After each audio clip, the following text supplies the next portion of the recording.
लिंग शब्द मूल शब्द लीन से आया है। लिंग का अर्थ है आकार। ये लिंग या ये ऊर्जा रूप या ये दीर्घ वृत्ताभ अलग अलग गुणों के साथ और अलग अलग उद्देश्यों से बनाए जा सकते हैं। कुछ लिंगों को सेहत के लिए बनाया गया है, कुछ को खुशहाली और संपन्नता के लिए, कुछ को आध्यात्मिक प्रगति के लिए और कुछ को ध्यान साधना के लिए। इस तरह कई प्रकार के लिंग बनाए जा सकते हैं। मूल रूप से इन्हें बनाने के 7 अलग अलग तरीके हैं। इन 7 को आगे और भी कई प्रकारों में बांटा जा सकता है। ध्यान लिंग की खूबी यह है कि इसमें ये 7 आयाम मौजूद हैं, लेकिन मूल रूप से इसे ध्यान की अवस्था में जाने के लिए तैयार किया गया है। अगर आप बस ध्यान लिंग के सामने बैठते हैं तो आप ध्यान की अवस्था में चले जाएंगे। आप में से कितने लोग वहां गए हैं? क्या आप कभी गए हैं? कोई निर्देश नहीं दिया जाएगा। आप बस वहां जाकर 10 मिनट के लिए बैठ जाइए। आप अपने आप ही ध्यान करने लगेंगे बिना किसी निर्देश के। तो इसका उद्देश्य, विज्ञान और तकनीक ये है कि आप एक ऐसा ऊर्जा रूप बनाते हैं जो आपका काम करेगा और इसे लंबे समय तक करता रहेगा। एक आकार को एक यंत्र भी कहते हैं। यंत्र यानी एक तरह की मशीन। एक सरल सा आकार एक यंत्र है। जब आप ऐसे कई जटिल आकारों को मिलाकर कोई एक जटिल चीज बनाते हैं तो ये एक मशीन बन जाती है। कई सारे आकारों को मिलाने से एक बड़ी मशीन बन जाती है ना? इसी तरह आप एक सरल सा आकार लेकर इसमें कई तरह के हिस्से जोड़ते जाते हैं और ये एक जटिल मशीन बन जाती है। तो ये एक तरह से ध्यान मशीन है। आप बस बैठते ही ध्यान में चले जाते हैं। यह हजारों लोगों का अनुभव रहा है।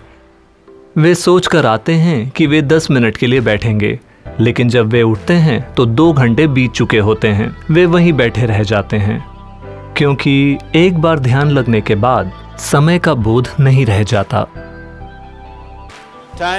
समय आपके ऊपर हावी है, क्योंकि आप बहुत ज्यादा भौतिक बन गए हैं। आप जितने ज्यादा भौतिक होंगे, आपके लिए समय बिताना उतना ही मुश्किल होगा। क्या आपने गौर किया है?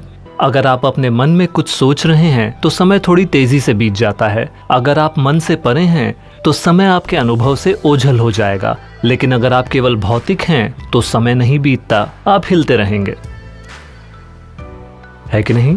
आप जितने ज्यादा भौतिक होते हैं, समय आपको उतना ही टॉर्चर करता है। समय का टॉर्चर केवल भौतिक के लिए है। अगर आप भौतिक नहीं हैं तो समय आपको टॉर्चर नहीं करता। ध्यान की अवस्था का अर्थ है कि आप अपने और अपनी भौतिकता के बीच एक दूरी पैदा कर रहे हैं। इसे छोड़ना नहीं, लेकिन इसे थोड़ा ढीला रखना। अगर आप इसे थोड़ा ढीला रखते हैं तो आप इसे मनचाहे तरीके से इस्तेमाल कर सकते हैं। जब आप न चाहें तो आप इसे छोड़ सकते हैं। अगर आप इसमें उलझ गए तो भौतिकता का हर गुण आपको भी सताता है। भौतिकता की सारी सीमाएं आपकी भी बन जाती हैं और पूरे जीवन आपको सताती हैं।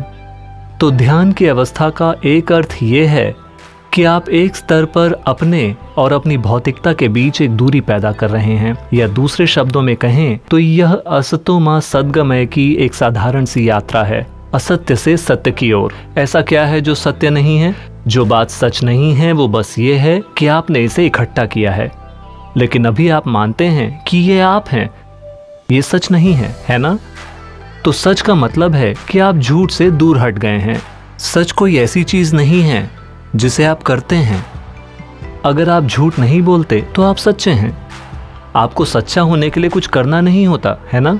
अगर आपको झूठ बोलना हो तो ये बहुत ही जटिल काम है कि नहीं? आपको इसका अनुभव है ना? अगर आपको एक झूठ बोलना हो तो ये एक बहुत पेचीदा काम है। सच्चा होने के लिए आपको क्या करना होगा? कुछ नहीं। एक बेवकूफ भी सच्चा हो सकता है, हाँ या नहीं? ये सीधी सी बात है। आप बस यहाँ बैठ जाइए, आप सच्चे हैं, है ना? अगर आप कोई झूठ बोलना चाहते हैं तो इसमें बहुत पेचीदगी होती है।